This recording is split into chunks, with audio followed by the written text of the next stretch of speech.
So hello everyone, this is your Roshan भैया। So बच्चों, आज की इस वीडियो में हम क्लास 10th इंग्लिश के पेपर को लीड करने वाले हैं प्री बोर्ड एग्जामिनेशंस के लिए। हमने ऑलरेडी मैथमेटिक्स का, साइंस का, सोशल साइंस का प्री बोर्ड का पेपर लीड का वीडियो हमने ऑलरेडी डाल दिया है।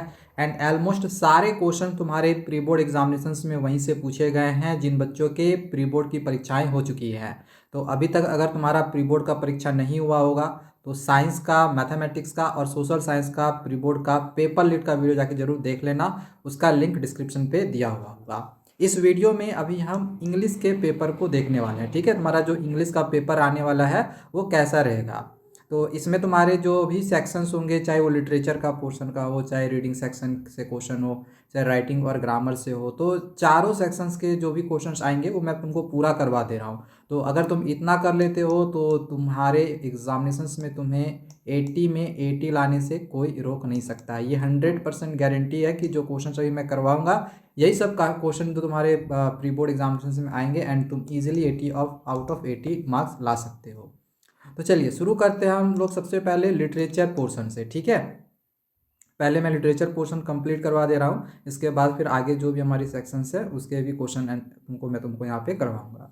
ओके, तो लिटरेचर से जैसे हमें पता ही होगा कि लगभग 40 नंबर के क्वेश्चन हमारे प्री बोर्ड एग्जामिनेशन में आएंगे, जिसमें से जो फर्स्ट फ्लाइट की किताब है ना, ये तुम्हारे लिए बहुत ही एक इम्पॉर्टेंट किताब है, क्योंकि इसमें से बहुत ज़्यादा क्वेश्चन हमारे बोर्ड एग्जामिनेशन हो या प्री बोर्ड एग्जामिनेशन हो इसमें आता है। तो तुम्हारा जो लिटरेचर पोर्शन है फर्स्ट फ्लाइट, यहाँ से तुम्हारे एग्जामिनेशन में लगभग लगभग 28 मार्क्स का जो क्वेश्चन है वो पूछा जाएगा। ठीक है, 28 मार्क्स, तो ये तुम्हारे लिए बहुत ही इंपॉर्टेंट है। हालांकि चैप्टर्स भी इसमें तुमको ज़्यादा देखने को मिलेगा। तुमको प्रोज तो दिए हुए हैं, साथ ही साथ पोयम भी है, तो चैप्टर ज़्यादा है, इस वजह से थोड़ा सा मार्क्स भी इसमें तुम्हारा ज़्यादा दिया हुआ है। ठीक है, तो चलो स्टार्ट करते हैं हम। जो हमारी जो पहली किताब चलती है वो क्या है, फर्स्ट फ्लाइट। ठीक है, तो फर्स्ट फ्लाइट का पहला चैप्टर क्या है, ए लेटर टू गॉड। अब ए लेटर टू गॉड से तुम्हें ये कुछ क्वेश्चंस है जो कि यहाँ पे तुमको दिख रहा होगा, तो यही सब सारे क्वेश्चंस की तुम्हें तैयारी करनी है। जैसे कि पहला क्वेश्चन है, what were Lencho's feeling when hail stops. Lencho की फीलिंग क्या थी जब जो हेल स्टॉर्म चल रहा था। ठीक है, तो वो जब रुक जाता है तो लैंचो का फीलिंग कैसा था। तो आंसर हम लोग इस प्रकार से यहाँ पे लिख सकते हैं कि व्हेन द हेल स्टॉप लैंचो सूल वाज फिल्ड विद सैडनेस। जो लैंचो का सूल था वो सैडनेस से भर जाता है। ठीक है, उसकी जो पूरी फसल थी वो बर्बाद हो जाता है। वो कहता है कि इतना तो कीड़ा मकोड़ा नहीं खाएगा जितना कि मतलब कीड़े मकोड़े खा के इतना फसल का मेरा बर्बादी नहीं होता जितना कि ये हेल स्टॉर्म की वजह से मेरा फसल का बर्बादी हुआ है। ठीक है, क्योंकि उसके खेत में एक भी कॉर्न का जो भी वो फसल लगाया था तो वो सारा ख़त्म हो चुका था। तो वही सब सारी चीज़ें हमने यहाँ पे लिख दी है। ठीक है, ये सब तुमको आंसर में लिखना है। दूसरा क्वेश्चन क्या है, दूसरा क्वेश्चन तुम्हारा है, देखो दूसरा क्वेश्चन है कि why does the post master send money to Lencho. Post master ने लैंचो को पैसे क्यों भेजे। And why does he sign the letter God. तो पहला क्वेश्चन तुम्हारा है कि जो पोस्ट मास्टर था वो लैंचो को पैसा क्यों भेजा, ताकि लैंचो का जो भगवान पर से एक विश्वास था तो वो ख़त्म नहीं हो, वो टूटे नहीं, इस वजह से पोस्ट मास्टर ने लैंचो को पैसे भेजे। ठीक है, और लेटर में मतलब गॉड का जो साइन था वो क्यों दिया, ताकि लैंचो का जो भगवान के प्रति जो विश्वास है वो मेंटेन रहे, वो बना रहे। ठीक है, तो ये आंसर हम लोग इस प्रकार से लिख लेंगे। एंड लास्ट ये 3 क्वेश्चन है एंड तीन में से तुम्हारे बोर्ड एग्जाम से प्री बोर्ड एग्जामिनेशन में 100% क्वेश्चन आ जाएगा। यहाँ पे जो तुम ये 3 क्वेश्चन देख रहे हो, 1 2 3, ये 100% है कि क्वेश्चन आना रहेगा तो यहीं से आ जाएगा, अदरवाइज से क्वेश्चन नहीं आएगा। जिसमें से ये वाला क्वेश्चन तुम्हारे लिए बहुत ही इंपॉर्टेंट है, ये सोच लो कि तुम्हारे पेपर में छप गया है। ठीक है, तो इसको बिल्कुल भी नहीं छोड़ना है। ये पेपर में 100% मैं कह रहा हूँ कि ये पेपर में तुम्हारा छपने वाला क्वेश्चन है, इसको बिल्कुल भी नहीं छोड़ना है, पेपर में पक्का आ जाएगा। What does the postmaster reaction to Lancho's letter reveal after his character। बहुत ही इंपॉर्टेंट क्वेश्चन है, इसको मत छोड़ना। इसका आंसर यहाँ पे हमने दे दिया है। ठीक है, चलो आगे बढ़ते हैं। सेकेंड चैप्टर हमारा है Nelson Mandela long walk to freedom, जो कि ये पढ़ने में बच्चों काफ़ी ज़्यादा बोरिंग भी लगता है। टेंशन मत लो, इसमें बहुत ज़्यादा क्वेश्चन मैं तुमको नहीं दे रहा हूँ, ओनली 2 क्वेश्चन तुमको करना है। आना रहेगा इन्हीं 2 में से एक आ जाएगा, नहीं आना रहेगा तो इस चैप्टर से क्वेश्चन ही नहीं आएगा। ठीक है, जनरली मतलब अक्सर देखा जाता है कि इस चैप्टर से क्वेश्चन जनरली नहीं पूछा जाता है। ठीक है ना, तो अगर आएगा भी तो ये 2 क्वेश्चन आ जाएगा तुम्हारा, दोनों में से कोई एक आ जाएगा कि नेल्सन मंडेला ने मनुष्य के या ह्यूमंस के कौन से 2 कर्तव्य बताए हैं। ठीक है। तो पहला कर्तव्य बताया है कि जो भी मनुष्य है वो अपने पेरेंट्स, वाइफ और चिल्ड्रन का टेक केयर करे। और दूसरा जो कर्तव्य बताया है यानी ऑब्लिगेशन बताया है वो अपने परिवार के साथ ही साथ अपनी कम्युनिटी और कंट्री के प्रति बताया है। ठीक है, तो ये हमें आंसर इस प्रकार से लिखना है। दूसरा क्वेश्चन है, मेंडल्स के स्पीच को अपने लैंग्वेज में लिखने के लिए भी दिया जा सकता है, या फिर मेंडल्स ने जो स्पीच दिया था उसमें क्या क्या बातें उन्होंने कही थी उससे रिलेटेड क्वेश्चन परीक्षा में क्वेश्चन आता है। तो पढ़ लेना कि जो नेल्सन मंडेला थे उन्होंने अपने स्पीच के दौरान क्या क्या बातें कही थी। उन्होंने कुछ जो भी ये इंडिपेंडेंस, साउथ अफ्रीका के इंडिपेंडेंस के लिए मतलब आज़ादी के लिए जो भी लड़ाई लड़ी थी, तो जिन भी स्वतंत्रता सेनानियों के बारे में कुछ जिक्र किया था तो उनके बारे में पढ़ लेना किन किन के बारे में उन्होंने जिक्र किया था। ठीक है, वहाँ से क्वेश्चन तुम्हारे पेपर में बनेगा। चलो थर्ड चैप्टर में आ जाते हैं जो कि है two stories about flying. And इसमें दो पार्ट है। फर्स्ट पार्ट तुम्हारा है ब्लैक एरोप्लेन और दूसरा पार्ट है हिज फर्स्ट फ्लाइट। ठीक है, अब इन दोनों पार्ट से ना जनरली परीक्षा में क्वेश्चंस आते नहीं हैं। अगर क्वेश्चन आना भी रहा तो यहाँ पे ब्लैक एरोप्लेन से ये वाला क्वेश्चन कर लेना कि a pilot is lost in the storm cloud. जो पायलट होता है वो स्टॉर्म क्लाउड्स में खो जाता है। तो क्वेश्चन है कि डज ही अराइव सेफली। अगर खो जाता है तो क्या वो सेफली अराइव कर पाता है, और अगर हाँ तो बताओ किसने उसका हेल्प किया। तो बिल्कुल वो सेफली अराइव कर जाता है। तो वही यहाँ पे हमने आंसर में लिखा हुआ है कि yes the pilot arrive safely on the runway. और हेल्प कौन किया था, तो एक मिस्टीरियस प्लेन था उसमें एक अनदर पायलट था तो वो हेल्प किया था। ठीक है, हालांकि वो बाद में गायब हो जाता है। बाद में ये जो नैरेटर होता है वो जाके पता लगाता है, जब लैंड होता है, लैंड होने के बाद वो जाके पता लगाता है कि दूसरा एरोप्लेन में जो पायलट था वो कौन था, बता मुझे उसके थैंक यू कहना है। तो पता चलता है यार रडार में कोई दूसरा ये प्लेन तो था ही नहीं। ठीक है, तो इस तरह से हमें आंसर्स को यहाँ पे प्रेजेंट करना है। चलो इसका सेकेंड पार्ट देख लो। सेकेंड पार्ट है हिज फर्स्ट फ्लाइट। तो इसमें से भी बहुत ज़्यादा क्वेश्चन नहीं आते हैं। ठीक है, जनरली क्वेश्चन नहीं पूछा जाता है। अगर आना भी रहा तो ये दो क्वेश्चन कर लो, परीक्षा में आ जाएगा। ठीक है, why was the young seagull afraid to fly. जो यंग सीगल था उसको उड़ने से डर क्यों लगता था। उसको यार लगता था कि मेरा पंख सपोर्ट ही नहीं करेगा, इसलिए उसको डर लगता था। तो ये वाला आंसर हमने यहाँ पे लिखा हुआ है। ठीक है, ईजी है बट इंपॉर्टेंट है। दूसरा एक क्वेश्चन है कि describe how the young seagull overcame his fear of flying. कैसे जो यंग सीगल होता है जो उसको उड़ने से डर लगता है तो कैसे उसका डर खत्म होता है। तो ये सब पूरा तुमको इस तरह से आंसर को लिखना है। ठीक है, क्वेश्चन आंसर हमने यहाँ पे दोनों लिख दिया है। चलो अगले चैप्टर की ओर बढ़ते हैं जो कि है from the diary of Anne Frank. इसमें ये वाला क्वेश्चन कर लेना, describe the importance of diary in Anne Frank life. Anne Frank के लाइफ में डायरी का क्या इंपॉर्टेंस था। बहुत ही इंपॉर्टेंट क्वेश्चन है, इसको कर लेना। ठीक है, आंसर यहाँ पे लिखा हुआ है। इसके बाद सेकेंड क्वेश्चन है कि who helped any in writing the ऐसे एंड हाउ। एनी का ऐसे लिखने के लिए किसने मदद करी और कैसे मदद करी। किसने मदद किया था, सैनी ने मदद किया था। क्यों, क्योंकि वो एक अच्छी पोइट्री में मतलब पोइट्री उसका अच्छा था इस वजह से। ठीक है, और एक लास्ट क्वेश्चन ये कर लेना, paper has more patience than people explain with reference to from the diary of Anne Frank. इसका आंसर यहाँ पे लिखा हुआ है। ठीक है, तो इतना क्वेश्चन कर लेते हो, इससे ज़्यादा और तुम्हें इस चैप्टर से दूसरा कुछ और करने का ज़रूरत नहीं पड़ेगा। हालांकि इसके डायरी से भी एक रिलेटेड क्वेश्चन आता है कि उसका डायरी का नाम क्या था, जैसे कि टी था, कब मिला था, तो 13वें जन्मदिन पे मिला था। तो ये सब कुछ चीज़ें तुमको ध्यान में रखनी है। इसके बाद हम अगले चैप्टर की ओर पढ़ते हैं जो कि है ग्लिम्पसेस ऑफ इंडिया। अब इसमें भाई 3 पार्ट है। 3 पार्ट में पहला पार्ट तुम्हारा है ए बेकर फ्रॉम गोवा, जिसमें तुमको सबसे पहले इस क्वेश्चन की तैयारी कर लेनी है। Baking was indeed a profitable profession, justify the statement with reference to the extract a baker from Goa. तो इसका आंसर हमने यहाँ पे लिखा दिया है, यहाँ इसको देख लो। कबाई से रिलेटेड क्वेश्चन आता है। कबाई क्या था, तो एक पर्टिकुलर ड्रेस था, single piece long frock type में, जो कि वो घुटनों तक आता था। ठीक है, तो ये वाला याद कर लेना, परीक्षा में ऐसे क्वेश्चन आते हैं। ठीक है, ज़्यादा क्वेश्चन नहीं करना, 1-2 क्वेश्चन कर लो, इसमें से क्वेश्चन बहुत कम रहेगा। इसके बाद कुर्ग से रिलेटेड क्वेश्चन आता है। कुर्ग क्या है, तो एक सोसाइटी है midway between Mysore and coastal town of Mangalore. इन दोनों के बीच का एक सोसाइटी है कुर्ग। अब इसमें क्वेश्चन आ जाता है जैसे नेचुरल ब्यूटी ऑफ कुर्ग, इसको डिस्क्राइब करो।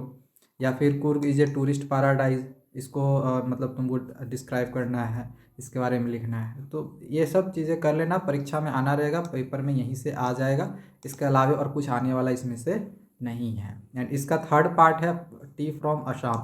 अब इसमें से सबसे पहले तो ये क्वेश्चन कर लेना कि what was the true story about the discovery of T. T के डिस्कवरी का दो स्टोरी क्या था, ठीक है, इसको कर लेना। ठीक है, एक चाइनीज लेजेंड का स्टोरी तुमको मिलेगा, एक इंडियन लेजेंड का मिलेगा, इसको कर लेना। ठीक है। एंड एक बहुत ही इंपॉर्टेंट क्वेश्चन है जो कि लगभग समझ लो कि ये परीक्षा में तुम्हारा छपा हुआ जरूर रहने वाला है कि what information was given by Pranjal's father to Rajvir about tea Assam tea estate. ठीक है, इसको जरूर कर लेना है, पेपर में 100% तुम्हारा ये बहुत सारे स्कूलों में ये क्वेश्चन आने वाला है। ठीक है, चलो आगे बढ़ते हैं। अगला चैप्टर है मिसबिल द ऑटर। अब भाई इसमें से क्वेश्चन बहुत कम आते हैं, ना के बराबर आते हैं। तो इसमें मैं केवल तुमको दो क्वेश्चन दूंगा, यही दोनों में से एक क्वेश्चन तुम्हारा पेपर में छपकर आने वाला है। ठीक है, ये क्वेश्चन नंबर 19 पेपर में तुम्हारा छपकर आने वाला है। क्वेश्चन नंबर 18 भी इंपॉर्टेंट है। क्वेश्चन है वाई वाज मिस जो मिसबिल है उसको इन बॉक्स के अंदर क्यों बंद कर दिया गया। तो क्योंकि एयरलाइन जो है उसको ऐसे बाहर में से ले जाने के लिए अलाउ नहीं कर रहा था। ठीक है, जो मिसबिल ऑर्डर था उसको ऐसे ले जाने के लिए अलाउ नहीं कर रहा था। तो उसको बोला गया कि अगर उसको ले जाना है तो एक स्क्वायर मतलब बॉक्स में उसको भर के ले जाओ। ठीक है, इसलिए उसको बॉक्स के अंदर पैक करके ले जाया जा रहा था। दूसरा क्वेश्चन यहाँ पे ये तुम्हारा दिया हुआ है, इस क्वेश्चन की तैयारी कर लेना, ये 100% तुम्हारा पेपर में छपा हुआ रहेगा। ठीक है, आंसर हमने नीचे लिख दिया है, ये तुम्हारा यहाँ पे आंसर है, यहाँ पे क्वेश्चन है, इसको पढ़ लो, पक्का तुम्हारे पेपर में आने वाला है, इसमें कोई डाउट नहीं है। ठीक है, 100% ये पेपर में तुम्हारा आने वाला है, समझ लो कि ये पेपर में छपा हुआ है, तो इसको बिल्कुल भी नहीं छोड़ना है। ठीक है, चलो अगले चैप्टर की ओर बढ़ते हैं जो कि है मैडम्स राइट्स द बस। इसमें केवल दो क्वेश्चन मैं तुमको करवा रहा हूँ, इसमें से भी एक क्वेश्चन तुम्हारे पेपर में 100% छपा हुआ रहेगा। ये क्वेश्चन नंबर 21 तुम्हारा पेपर में आने वाला है। ठीक है, हालांकि 20 भी इंपॉर्टेंट है। How did valley react when saw the dead cow of by the road side.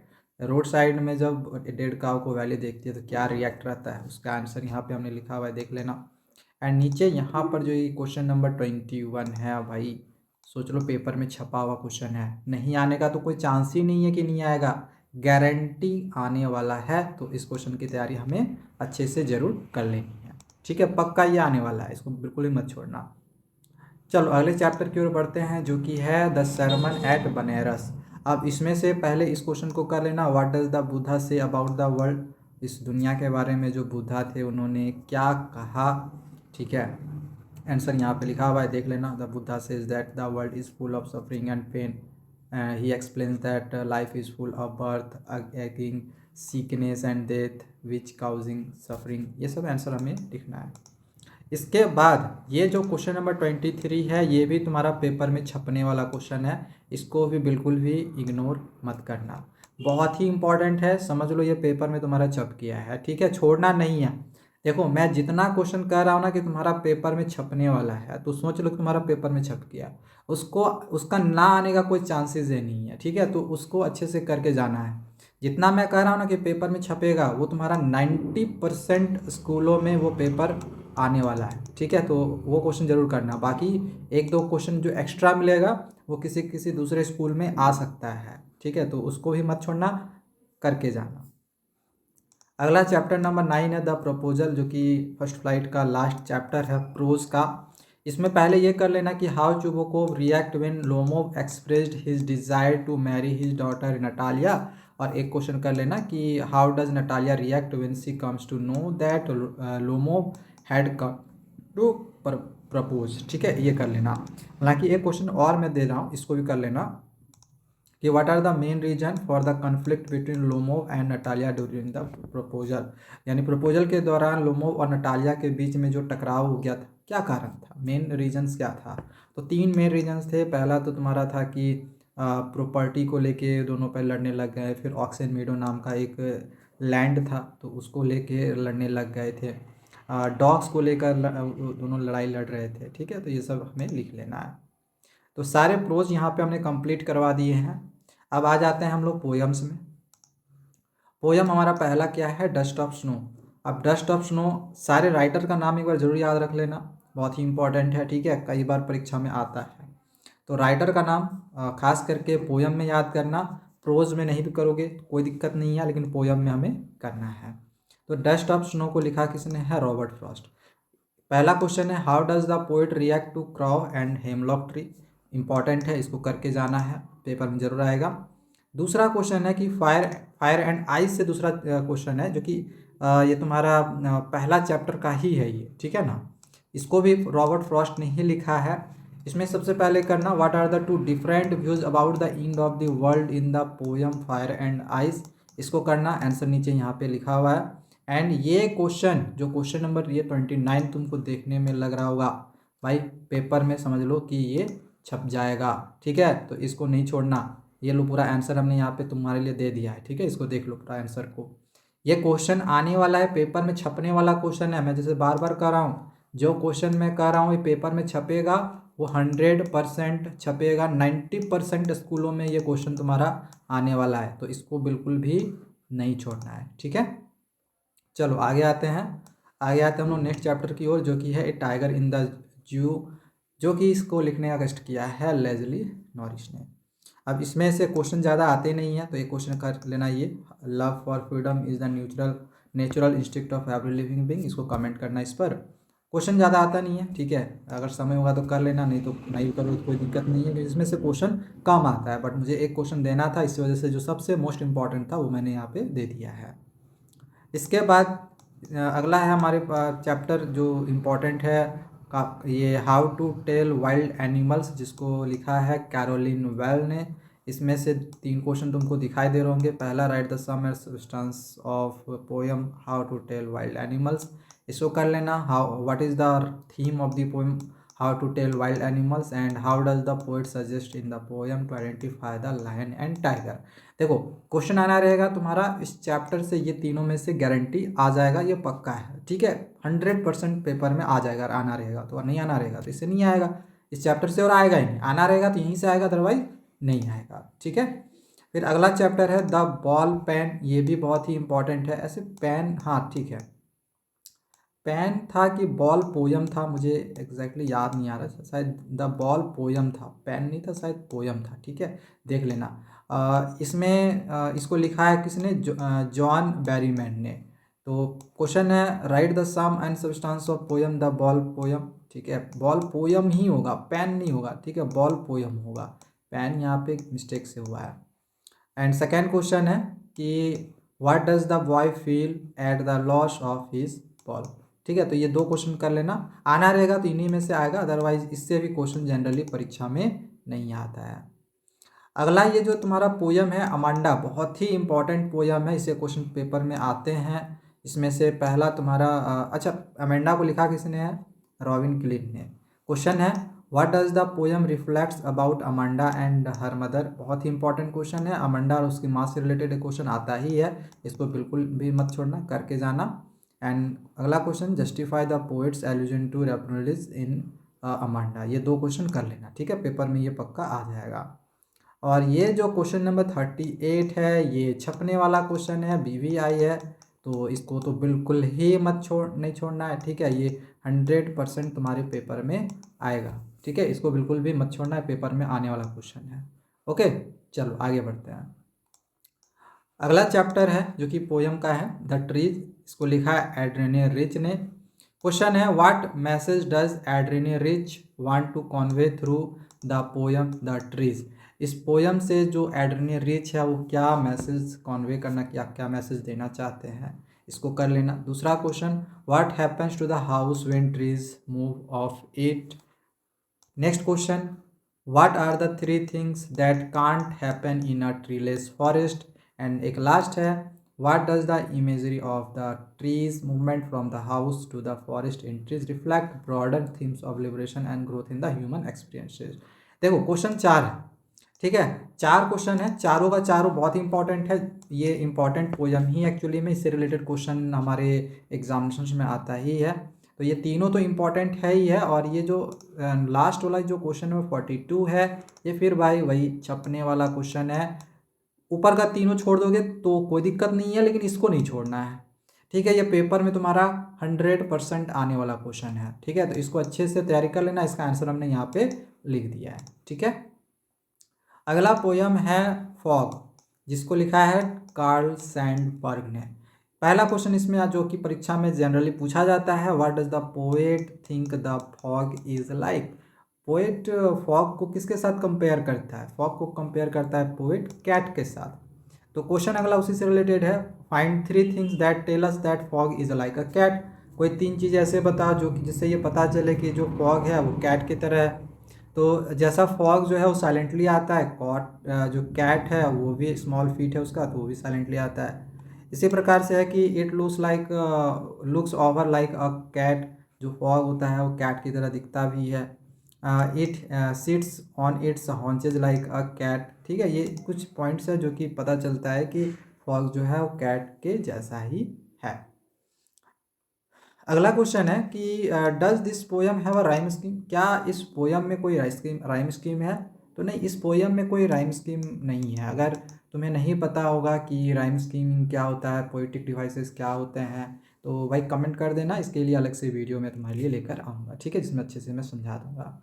तो इस चैप्टर में कोई भी राइम स्कीम नहीं है, ठीक है। जो फॉग पोयम है इसमें कोई राइम स्कीम नहीं है, और जिस पोयम में कोई राइमिंग स्कीम नहीं होती है ना, तो वो फ्री वर्स कहलाता है, ठीक है। और इस चैप्टर से पोइटिक डिवाइसेस भी आता है, तो पोइटिक डिवाइसेस लिखने के लिए आ जाए तो सबसे पहले इसमें हम राइम स्कीम लिखेंगे कि फ्री वर्स है, मेटाफॉर है कि कैट फॉर डॉग, फॉग के लिए कैट को कंपेयर किया गया है, और पर्सनिफिकेशन में हम लिख देंगे कि the fog which is a thing has been shown doing the action, ठीक है। इस तरह से हम पोइटिक डिवाइसेस को लिख देंगे। अगला चैप्टर है the tale of custard dragon, जिसको लिखा है ऑगडन नेस ने। अब इसमें से एक क्वेश्चन ये तुमको करना है कि but Custard cried for a nice safe cage, who is Custard, why did he cry for a nice safe cage. तो कस्टर्ड कौन था? तो Custard is Belinda's pet dragon. Belinda का वो क्या था? पेट ड्रैगन था। वो क्यों एक अच्छे केस के लिए क्राई कर रहा था, मतलब रो रहा था या चिल्ला रहा था? तो he cried for a nice safe cage because he was a coward, वो डरपोक था। वो feared easily and look for comfort and safety of himself, वो खुद का सेफ्टी चाहता था इस वजह से। एक क्वेश्चन फिर ये इंपॉर्टेंट है, what did everyone do when the pirate came. जब पायरेट आता है तो सभी लोग क्या करते हैं, ठीक है। तो इस चैप्टर से ये 2 क्वेश्चन आना रहेगा, आ जाएगा, इसके अदरवाइज कोई दूसरा क्वेश्चन और आने वाला नहीं है। बाकी एक लास्ट चैप्टर और है तुम्हारा फॉर एनी ग्रिगोरी, जिसको लिखा है विलियम बटलर इट्स ने, ठीक है। जिसमें से ये क्वेश्चन तुम्हारा पेपर में छपने वाला क्वेश्चन है, ठीक है, ये क्वेश्चन कर लेना। और यहाँ पे एक्चुअली मैं तुमको 2 क्वेश्चन दिखा दे रहा हूँ, 49 है, ये क्वेश्चन नंबर 50 है, ठीक है। हालांकि ये फॉर एनी ग्रिगोरी और द सरमन एट बनेरस दोनों का मिक्स करके यहाँ पे एक क्वेश्चन लिया गया है। तो इस क्वेश्चन को हमने ऊपर में ऑलरेडी तुम्हें बता दिया था, ठीक है, जो कि ये मैंने पहले कहा था कि ये क्वेश्चन तुम्हारा पेपर में छपेगा, इसका आंसर भी ऊपर मैंने बता दिया, इसलिए वजह से इसका आंसर मैंने यहाँ पे नहीं लिखा हुआ है, ठीक है। तो ये छपेगा, बाकी ये भी इम्पोर्टेंट है, ओके। तो हमने फर्स्ट फ्लाइट जो किताब थी हमारी, जिसमें से सबसे ज़्यादा 28 मार्क्स का क्वेश्चन आएगा, वो हमने यहाँ पर कंप्लीट करवा दिया है, ठीक है। अब आगे हम लोग आ जाते हैं फुट प्रिंट विदाउट फिट, जिसमें से हमारे एग्जामिनेशन में 12 नंबर का क्वेश्चन आएगा। तो इसमें सबसे पहला चैप्टर है ए ट्रम्प ऑफ सर्जरी। इसमें से पहले ये करना है, why is Mrs Pumphrey worried about Tricki. Tricki को लेके जो मिसेस पंफ्रे थी वो बहुत ज़्यादा वरीड क्यों थी। And how does Mr Herriot treat the dog. जो मिस्टर हेरोवाइट जो कि एक डॉक्टर था, वो डॉग के साथ कैसा ट्रीट करता है।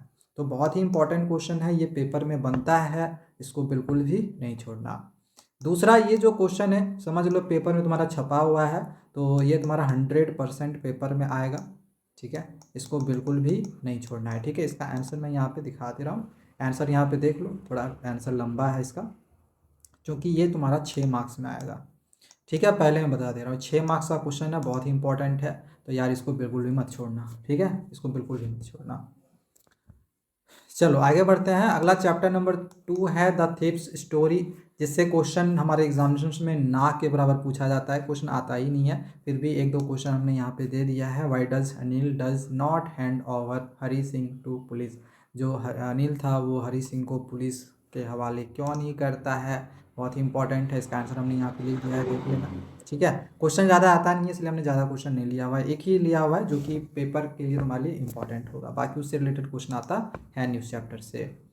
अगला चैप्टर है द मिडनाइट विजिटर। अब इससे रिलेटेड क्वेश्चन जो हमारे पेपर में आ सकते हैं, पहला question, Ausable was a clever secret agent. जो ऑजेबल था वो क्लेवर सीक्रेट एजेंट था। तो do you agree with the statement, क्या तुम इस स्टेटमेंट के साथ एग्री करते हो? Justify your answer. तो अगर एग्री करते हो तो उसके अनुसार तुमको आंसर लिखना है। सेकेंड क्वेश्चन इसका है, why did Max scream shrilly when he drop to the balcony. तो इसका आंसर यहाँ पे लिखा हुआ है, ठीक है। तो इस वजह से इसको कर लेना, इंपॉर्टेंट है ये, ठीक है। इससे भी रिलेटेड क्वेश्चन ज़्यादा पेपर में नहीं बनता है, ठीक है, बहुत कम क्वेश्चन आता है। अगर आना रहेगा आ जाएगा यहीं से, अदरवाइज इससे क्वेश्चन आएगा ही नहीं। अगला चैप्टर नंबर 4 है एक क्वेश्चन ऑफ ट्रस्ट, जिसमें से ये क्वेश्चन कर लेना, why Horace Danby was good and respectable but not completely honest. जो हॉरेस डैनबी थी वो अच्छी थी, रिस्पेक्टेबल थी कम्प्लीटली, लेकिन वो ऑनेस्ट नहीं थी, क्यों? ठीक है, आंसर नीचे यहाँ पे लिखा हुआ है। अगला क्वेश्चन इसे कर लेना, what was the passion of Horace डैनबी and how did he satisfied. दो क्वेश्चन आना रहेगा, इन्हीं दोनों में से एक आ जाएगा, अदरवाइज इससे क्वेश्चन और दूसरा नहीं पूछा जाएगा। चलो नेक्स्ट चैप्टर की ओर बढ़ते हैं, जो कि है फुटप्रिंट विदाउट फिट, जिसमें से ये क्वेश्चन बहुत ही इंपॉर्टेंट है तुम्हारे लिए। Why does Mrs Hall think the scientist is eccentric. And ये क्वेश्चन पेपर में छपने वाला क्वेश्चन है, वो भी 6 मार्क्स में। तो इसको बिल्कुल भी इग्नोर नहीं करना है, बिल्कुल भी नहीं छोड़ना है इस क्वेश्चन को। 6 मार्क्स में सोच लो ये पेपर में हमारा क्वेश्चन छपा हुआ रहेगा, ठीक है। तो इसको बिल्कुल भी नहीं छोड़ना है, ठीक है। इसका आंसर यहाँ पे तुम देख लो, मैं पहले ही कह रहा हूँ, जो जो क्वेश्चन मैं कह रहा हूँ पेपर में छप कर आएगा, वो मतलब छप कर आएगा, ये डेफिनेटली छप कर आएगा। 90% स्कूलों में वो क्वेश्चन आने वाला है, ठीक है। तो उसको बिल्कुल भी नहीं छोड़ना है। अगला चैप्टर 6 है द मेकिंग ऑफ साइंटिस्ट, जिसमें से एक तो ये क्वेश्चन हमें करना ही करना है कि how a book become a turning point in Richard Ebright's life. यहाँ पे दिस का स्पेलिंग मतलब दिस नहीं होगा, ये गड़बड़ हो गया। How a book become a, या फिर द कर देना, how the book become a turning point in Richard Ebright's life, बहुत ही इंपॉर्टेंट है, इसको कर लेना। इसका आंसर यहाँ पे दिया हुआ है। एंड ये क्वेश्चन फिर वही छपने वाला क्वेश्चन है, ठीक है। ये छपने वाला क्वेश्चन है 3 नंबर का पेपर में, सोच लो ये क्वेश्चन तुम्हारा छप जाएगा, ठीक है। तो इस क्वेश्चन को कर लेना, पेपर में पक्का आने वाला क्वेश्चन है, ठीक है। अगला चैप्टर नंबर 7 है द नेकलेस। अब द नेकलेस से सबसे पहले तो हमें इस क्वेश्चन की तैयारी करनी है कि how did MME लॉयजल know the life of necessity. Important है, इसको करके जाना है। एंड ये जो क्वेश्चन नंबर 13 है, फिर ये तुम्हारा पेपर में छपने वाला क्वेश्चन है। 100% ये तुम्हारे पेपर में छप कर आएगा कि how does Matilda's desire for material wealth drive the plot of the necklace. तो आंसर यहाँ पे दिया हुआ है, देख लो, करके जाना, ये पेपर में पक्का आएगा। बाकी जो अगला चैप्टर है वो ही इंपॉर्टेंट नहीं है, इसमें से क्वेश्चन पेपर परीक्षा में नहीं आता है। हालांकि इंटरेस्टिंग चैप्टर है, बच्चों को मज़ा भी आता है, स्टोरी समझ में भी आता है, बट क्वेश्चन यार इससे नहीं आता है। तो एक क्वेश्चन बस हम इसी वजह से हमने दिया हुआ है, why do Bholi's parents accept Bishamber marriage proposal. बस इस क्वेश्चन को कर लेना, क्यों जो वोली के पेरेंट्स थे उन्होंने विशंबर ने जो मैरिज का प्रपोजल रखा था उसको एक्सेप्ट किया था, ठीक है। तो आंसर हमने यहाँ पे लिखा हुआ है, देख लो। अगला चैप्टर है book that saved the earth. अब इसमें से जो क्वेश्चन नंबर 15 देख रहे हो, पेपर में ये क्वेश्चन तुम्हारा छपा हुआ रहेगा 3 मार्क्स में, तो बिल्कुल भी इस क्वेश्चन को नहीं छोड़ना है, तुम्हारा पेपर में 100% आने वाला है, ठीक है। तो इस क्वेश्चन को ऐसे भी हमें करके जाना है, ओके। इसको कर लेना, इसको बिल्कुल भी नहीं छोड़ना। चलो इतना तो करना है, यहाँ पे मैंने चैप्टर वाइज सारा तुमको करवा दिया है, फर्स्ट फ्लाइट और फुटप्रिंट विदाउट फिट का। अब मैं तुमको यहाँ पे ना कुछ एक्सट्रैक्ट बेस्ड क्वेश्चन दे रहा हूँ, जो कि ये भी तुम्हारे पेपर में एग्जैक्टली छप कर आएगा, इसकी गारंटी मैं तुमको दे रहा हूँ, ठीक है। तो सबसे पहले यहाँ पर ये देख लो, एक एक्सट्रैक्ट है जो कि तुमको दिखाई दे रहा होगा, और ये कौन सा चैप्टर से है ये यार तुम कमेंट करके मुझे बता देना, ठीक है। और इसका क्वेश्चन देख लो यहाँ पर दिया हुआ है, ऐसे मैं पहले बता दूँ, सीगल वाला है ना, तो तुम समझ रहे होगे कि ये फर्स्ट फ्लाइट का ये चैप्टर है। हालांकि यहाँ पर भी दिया हुआ है इस फर्स्ट फ्लाइट का ही, ये यहाँ पे एक्सट्रैक्ट दिया हुआ है, ठीक है। तो हिज फर्स्ट फ्लाइट का यहाँ पे एक एक्सट्रैक्ट दिया हुआ है, इससे रिलेटेड क्वेश्चन यहाँ पे दिया हुआ है, इसका आंसर हमने यहाँ पे दे दिया, ठीक है। इसका आंसर बी होगा, इसका आंसर हमने नहीं लिखा हुआ है। तो अगर तुमको आंसर चाहिए होगा तो यार कमेंट कर देना, मैं किसी दूसरे वीडियो में इसका पूरा एक अलग से मैं सॉल्यूशन तुमको समझा दूंगा, ठीक है। क्योंकि ये सीबीएसई का एक्चुअली ना सैम्पल पेपर का क्वेश्चन है, इसीलिए मैं कह रहा हूँ कि ये पेपर में तुम्हारा पक्का आएगा। 90% स्कूलों में ये क्वेश्चन आने वाला है। इसका आंसर तुम्हारा स्पीड हो जाएगा, ठीक है। इसका आंसर नहीं लिखा हुआ है तो देख लेना क्या आंसर होगा इसका। इसके बाद एक यहाँ पे पोयम से रिलेटेड एक्सट्रैक्ट बेस्ड क्वेश्चन आता है। तो पोयम का यहाँ पे दिया हुआ है टाइगर इन द जू का, ये यहाँ पे एक्सट्रैक्ट है, इससे रिलेटेड यहाँ पे क्वेश्चन दिया हुआ है। इसका आंसर तुम्हारा रेस्टलेस होगा, इसका आंसर ए वाला होगा, ठीक है। तो जहाँ पे शॉर्ट आंसर था उसका हमने दे दिया है, बाकी थोड़ा सा जिसमें बना के लिखना था उसका आंसर हमने यहाँ पे नहीं लिखा हुआ है, ठीक है। चलो, तो लिटरेचर पोर्शन हमने पूरा कंप्लीट करवा दिया है। एक्सट्रैक्ट बेस्ड क्वेश्चन के साथ साथ 3 मार्क्स, 5 मार्क्स, 6 मार्क्स, जितने ना मार्क्स में भी क्वेश्चन आ रहा था सारा हमने कंप्लीट करवा दिया है। मतलब कि अभी तक मैंने जितना भी तुमको करवाया है उससे तुम्हारा 40 आउट ऑफ 40 नंबर आएगा, एक नंबर तुम्हारा कम नहीं जाएगा, सारे क्वेश्चन वहीं से मिल जाएगा। अब हम लोग आगे बढ़ते हैं और आ जाते हैं राइटिंग पोर्शन में। अब ये जो राइटिंग सेक्शन है इसमें से तुम्हारे एग्जामिनेशन में टोटल 10 नंबर का क्वेश्चन आने वाला है, ठीक है। अब इसमें केवल ना तुम्हारे परीक्षा में 2 क्वेश्चन आएगा। कितने क्वेश्चन आएंगे? 2 क्वेश्चन आएंगे। एक क्वेश्चन तुम्हारा फॉर्मल लेटर आएगा और दूसरा क्वेश्चन एनालिटिकल पैराग्राफ वाला आएगा। अब फॉर्मल लेटर में क्या आएगा? तो फॉर्मल लेटर में एडिटर के पास लेटर लिखने के लिए जा सकता है, सिक्रेसी ऑफिसर के पास आ सकता है, किसी का मतलब कोई हेड है कहीं का, वहाँ से रिलेटेड क्वेश्चन आ सकता है, ठीक है। तो क्वेश्चन फॉर्मल लेटर में किसी भी तरीके के क्वेश्चन को पूछा जा सकता है। ऐसे हाई चांसेस है कि एडिटर के पास लेटर लिखने के लिए और किसी सेक्रेटरी ऑफिसर के पास लिखने के लिए ही जनरली पूछा जाता है। वही जो एनालिटिकल पैराग्राफ है इसमें कैसा क्वेश्चन रहेगा? तो कोई एक मैप, चार्ट, ग्राफ या कोई छोटा मोटा क्यू दिया हुआ रहेगा और बोला जाएगा कि बता इसका एक एनालिटिकल पैराग्राफ लिखो। अब क्वेश्चन मैं तुमको यहाँ पे दिखा दे रहा हूँ, ये देख लो। यहाँ पे तुमको 2 क्वेश्चन दिख रहा होगा। यहाँ पे जो लेटर लिखने के लिए बोला गया है to the project head of the e waste management cell को लिखने के लिए बोला गया है, ठीक है। और यहाँ पर जो लेटर लिखने के लिए बोला गया है वो the secretary of the city municipal authority को लिखने के लिए बोला गया है, ठीक है। तो इन दोनों में से कोई एक ही बनाना है। तो अगर किसी को प्रॉब्लम होगा कि सर मुझे फॉर्मेट नहीं पता कैसे होगा, आप करवा दीजिए, तो मैं किसी दूसरे वीडियो में करवाऊंगा, ठीक है। फिलहाल तो अभी नहीं करवा पा रहा हूँ। मेरा मोटिव था कि अभी तुम्हें क्वेश्चन दे दूँ, वो क्वेश्चन दे दूँ जो तुम्हारे पेपर में एग्जैक्टली आए, ठीक है, ताकि तुम तैयारी को कर सको। बाकी अगर आंसर नहीं कर पाओगे तो कमेंट कर देना, किसी दूसरे वीडियो में तुमको आंसर समझाऊंगा।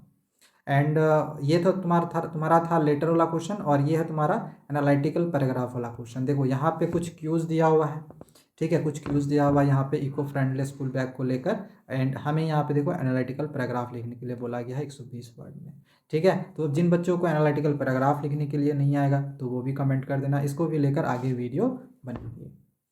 तो राइटिंग पोर्शन से 2 क्वेश्चन आने वाले हैं, वो भी मैंने तुम्हें बता दिया है कौन सा क्वेश्चन आने वाला है। एक एडिटर के पास लेटर लिखने के लिए या फिर कोई फॉर्मल लेटर आएगा, और एक जो रहेगा वो तुम्हारा एनालिटिकल पैराग्राफ आएगा। बाकी अब उसको लिखना कैसे है इसके लिए आगे मैं अब तुम्हें तरीका बताऊंगा, ठीक है। आ जाते हैं ग्रामर पोर्शन में। ग्रामर से हमारे एग्जामिनेशन से टोटल 10 मार्क्स का क्वेश्चन आएगा। अब ग्रामर में जो टॉपिक पढ़ना है वो है determiners, tenses, modal, subject, verb, concord और रिपोर्टेड स्पीच। अब भाई बहुत ही इम्पॉर्टेंट है कि हमें एटलीस्ट इसके रूल्स को एक बार तो पढ़ना होगा ना। बहुत सारे ऐसे बच्चे हैं जिन्होंने आज तक रूल्स कभी पढ़ा ही नहीं है, तो बिना रूल पढ़े हुए तुम ग्रामर के क्वेश्चंस को कर लोगे ये एक्सपेक्टेशन मत रखना। तो एक बार हमें ग्रामर के रूल्स को ज़रूर पढ़ना है, उससे रिलेटेड क्वेश्चंस की एक बार हमें प्रैक्टिस ज़रूर करनी है। जैसे डिटरमाइनर्स का रूल्स, उसका क्वेश्चन का practice, tenses, modal, subject, verb, concord. अब मैं तुम्हें क्वेश्चन भी बता दूंगा अभी कौन से क्वेश्चन आएंगे, लेकिन उन क्वेश्चंस को बनाने के लिए तरीका तो पता होना चाहिए ना कि कैसे ये क्वेश्चन बनेंगे। तो इसीलिए वजह से हमें एक बार रूल जरूर सीखना है। अब जिन बच्चों को रूल सीखना होगा तो वो क्या करेंगे, हमारे इस चैनल को सब्सक्राइब कर लें, इंग्लिश बाय रोशन सर, जिसमें इंग्लिश की बहुत ही अच्छे से तैयारी करवाई जाती है। इसमें हमने ऑलरेडी टेंसेस के, मॉडल्स के, सब्जेक्ट, वर्ब, कॉन्कॉर्ड, डिटर्मिनर्स, तुम्हारे ये ग्रामर के जितने भी पोर्शंस हैं इसकी वीडियोस हमने ऑलरेडी बना दी है। सिर्फ रिपोर्टेड स्पीच की बची हुई है जो कि 1 से 2 दिनों में इसकी भी वीडियो बनकर आ जाएगी, ठीक है।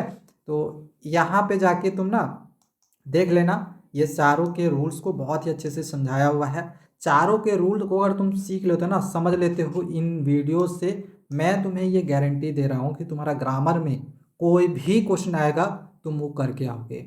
और ऐसा नहीं कि बहुत ज़्यादा तुमको समय लगाना होगा। अगर 1 से 1.5 घंटा या 2 घंटा समय लगाओगे ना, 1 से 2 घंटा, तो तुम ये चारों टॉपिक को ख़त्म कर दोगे। बहुत ही अच्छे से हमने रूल्स को यहाँ पे समझाया हुआ है एंड वैसे ही क्वेश्चन तुम्हारे परीक्षा में आएंगे। तो जाके ज़रूर देख लेना।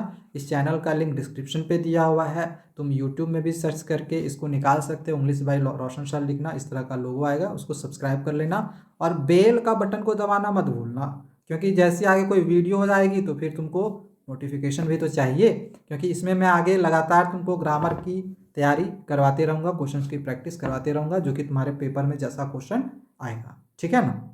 चलो अब बात आ गया सर क्वेश्चंस करवा दीजिए। चलो क्वेश्चन देख लो। अब जैसे यहाँ पर एक क्वेश्चन है।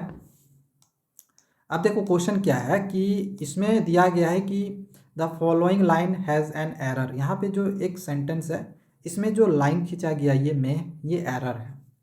अब बताओ इसमें से सही आंसर क्या होगा। अब तुमने रूल पढ़ा नहीं, अगर रूल पढ़ा है, जिन बच्चों ने रूल पढ़ा हुआ होगा हमारी वीडियो से, वो इस क्वेश्चन को 1 सेकेंड में कर लेंगे।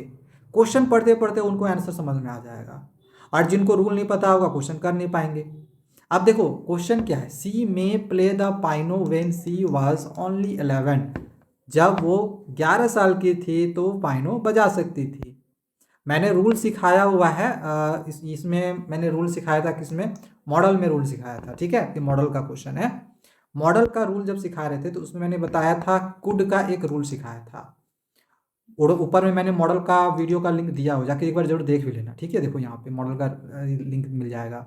ठीक है, उस मॉडल के वीडियो को देखोगे ना, ये क्वेश्चन तुम्हारा अगर देखे हुए होगे, ये क्वेश्चन तुरंत बन जाएगा। उसमें मैंने एक रूल सिखाया था कि अगर कभी भी पास्ट में किसी के पास किसी टैलेंट की बात की जाए तो वहाँ पर कुड का प्रयोग होता है। अब जैसे यहाँ पर क्या था कि वो जब 11 साल की थी तो वो पाइनो बजा सकती थी। तो पास्ट का टैलेंट का बात किया जा रहा है कि पास्ट में वो क्या कर सकता था। तो जब पास्ट में किसी टैलेंट के बारे में बताया जाए ना, तो वहाँ पर हम कुड का प्रयोग करते हैं। सो इसका जो राइट आंसर होगा ऑप्शन ए कुड होगा। ठीक है, देखो रूल सीखने से कितनी आसानी से हम क्वेश्चंस को यहाँ पर कर लिए। चलो इसी तरह से एक और मैं तुमको दिखाता हूँ। ये जो क्वेश्चन है तुम्हारा टेंसेस से पूछा गया है। टेंसेस की वीडियो बनी हुई है, जाके उसको भी देख लेना। उसको भी देखे हुए आओगे ना, उसमें मैंने जो रूल सिखाया हुआ है, तो ये क्वेश्चन तुम 1 सेकंड में कर लोगे। 1 सेकंड में सिर्फ क्वेश्चन पढ़ते पढ़ते तुमको समझ में आ जाएगा कि क्वेश्चन का आंसर क्या है। क्वेश्चन क्या है कि several new species of plants have recently dash. अब इसमें बताओ क्या होगा, डिस्कवर्ड होगा, बिंग डिस्कवर्ड होगा, बिंग डिस्कवर्ड होगा, हैव डिस्कवर्ड होगा। अब टेंसेज मैंने एक रूल सिखाया था, एक बताया था मैंने, पास्ट परफेक्ट कॉन्टिन्यूअस टेंस का यूज़ कहाँ होता है। उसमें मैंने बताया था कि अगर रिसेंटली कोई काम किया गया हो, रिसेंटली किया गया हो, या फिर कोई काम जस्ट अभी अभी हुआ है, या आज कोई काम ख़त्म हुआ है और पास्ट हो गया है, पास्ट हो गया है और आज हमने कोई काम ख़त्म कर लिया है, तो वहाँ पर हम पास्ट परफेक्ट कॉन्टिन्यूअस टेंस का यूज़ करते हैं। And past perfect continuous tense में हैज़ और हैव शब्द का प्रयोग करते हैं, हैज़ या हैव का करते हैं। ठीक है, अब इसमें देखो क्या है, several new species of plants have recently. अब देखो कुछ प्लांट की जो स्पेसीज हैं, several new species of plant जो है, वो अभी अभी उसकी डिस्कवरी हुई है, अभी अभी जस्ट डिस्कवरी हो गई है, मतलब पास्ट में अभी जस्ट जस्ट हुआ। ठीक है, तो जो काम अभी तुरंत खत्म हुआ है, वहाँ पे हम लोग पास्ट प्रेजेंट पास्ट में प्रेजेंट परफेक्ट कॉन्टिन्यूअस टेंस का हम लोग यूज करते हैं। ठीक है, पास्ट में जो काम खत्म होगा, रिसेंटली, रिसेंटली आज, तो टुडे रहेगा या फिर रिसेंटली रहेगा, तो उस जगह पे हम लोग present perfect continuous tense, present perfect tense का यूज़ करते हैं, कॉन्टिन्यूअस नहीं, प्रेजेंट परफेक्ट टेंस का यूज़ करते हैं। तो उसमें हैज़ और हैव का प्रयोग होता है। सो इसका राइट आंसर होगा ऑप्शन डी, हैव डिस्कवर्ड। इसमें क्या होगा, हैव डिस्कवर्ड। ठीक है, तो इस तरह से हमने रूल को, बहुत सारे रूल्स हमने सिखाए हुए हैं, टेंसेस के, मॉडल्स के, सब्जेक्ट वर्ब कॉनकॉर्ड के, डिटर्मिनर्स के, सारे रूल्स को सीख लेना। रिपोर्टेड स्पीच के भी रूल आगे मैं तुमको समझाऊंगा कैसे रिपोर्टेड स्पीच के क्वेश्चंस को बनाते हैं। अब यहाँ पे कुछ क्वेश्चन देख लो, मैंने एक दो तुमको रूल सिखा दिए हैं जो कि जरूरी था। अब मैं यहाँ डायरेक्टली तुमको आंसर बता दे रहा हूँ। इसका आंसर देखो ये होगा, हैज़ बीन इंडोर्स्ड होगा। ठीक है, क्यों होगा, नहीं होगा, रीज़न यार अभी मैं नहीं बता सकता, हालांकि ये भी टेंसेस का ही क्वेश्चन है।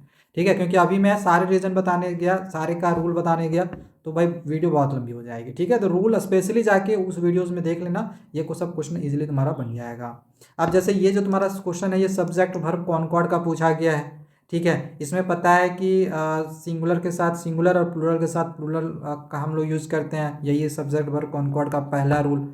ठीक है, उसमें बहुत सारे रूल सिखाए, लगभग 19-20 रूल है जो कि हमने सिखाया हुआ है। ठीक है ना, तो इसमें जो कंपनी है वो सिंगुलर है, तो सिंगुलर के साथ यहाँ पे जो स्ट्राइप्स लगेगा वो सिंगुलर लगेगा, बट यहाँ पे प्लूरल दे रखी है, इसमें इसके साथ ये यूज़ नहीं होगा, इसके साथ होगा। ठीक है ना, हम लोग सब्जेक्ट के साथ देखते हैं, मेन सब्जेक्ट के साथ, तो यहाँ पे स्ट्राइप्स के जगह पे स्ट्राइप होगा। ठीक है, करेक्शन में। ठीक है, तो हमने सारे रूल सिखाए हुए हैं, जाके एक बार जरूर देख लेना। अब यहाँ पे क्वेश्चन है रिपोर्टेड स्पीच का है, इसका आंसर यहाँ पे हमने लिख दिया है। रिपोर्टेड स्पीच का हमने अभी तक रूल नहीं सिखाया हुआ है, तो चैनल को सब्सक्राइब कर लेना, बेल के बटन को भी दबा देना ताकि आगे जब भी मैं तुमको रूल वीडियो अपलोड करके दूँ तुम्हारे पास नोटिफिकेशन आ जाए और तुम रूल सीख लो, और सीखने के बाद कोई भी क्वेश्चन को ईजिली कर लोगे। ठीक है, इसके बाद यहाँ पर एक क्वेश्चन है, यहाँ पे देख लो, इसका आंसर तुम्हारा दिस होगा। ठीक है, इस क्वेश्चन का आंसर क्या होगा, दिस होगा। इसके बाद इसका यहाँ पे क्वेश्चन है, इसका आंसर तुम्हारा हमने यहाँ पे लिख दिया है, तो सारे क्वेश्चन हमने यहाँ पे लिख दिए हैं, इसका आंसर तुम्हारा ए हो जाएगा। ठीक है, इसका आंसर देख लो यहाँ पे सिक्योर्ड है। इसका आंसर में यहाँ पे एरर चुनना था, इसमें से कौन सा एरर होगा, तो नीड नॉट जो है एरर है, इसमें कांट नॉट होगा, सॉरी कांट नॉट कह रहा हूँ, कांट होगा। इसका आंसर में इसमें रिस्पॉन्डेड होगा, इसमें शुड होगा, इसमें इज होगा। ठीक है, तो यहाँ पे हमने ग्रामर के क्वेश्चन करवा दिए हैं, ये तुम्हारा एक लास्ट क्वेश्चन था, इसका आंसर हमने यहाँ पे लिख दिया है। तो ग्रामर के सारे क्वेश्चन जो अभी मैंने करवाए हुए हैं ये आने के हाई चांसेस है, जैसे कि मैं बार बार कर रहा हूँ कि इस तरह के जो क्वेश्चन है वो 90% स्कूलों में आ जाएगा। ठीक है, तो इसको जरूर लेना, अच्छे से कर लेना, रूल्स को सीख लेना, ताकि इन फ्यूचर में बोर्ड एग्जामिनेशन के लिए भी तुम्हारा वो काम आ जाएगा। तो हमने ग्रामर के सारे क्वेश्चन करवा दिए, राइटिंग सेक्शन के करवा दिए, लिटरेचर के करवा दिए। अब क्या बच गया, अब केवल एक सेक्शन बच गया जो कि है reading skills. And reading skills हमें पता होगा कि 2 पैसेजेस आएंगे, जिसमें से एक पैसेज तो तुम्हारा यहाँ पर दिया हुआ है।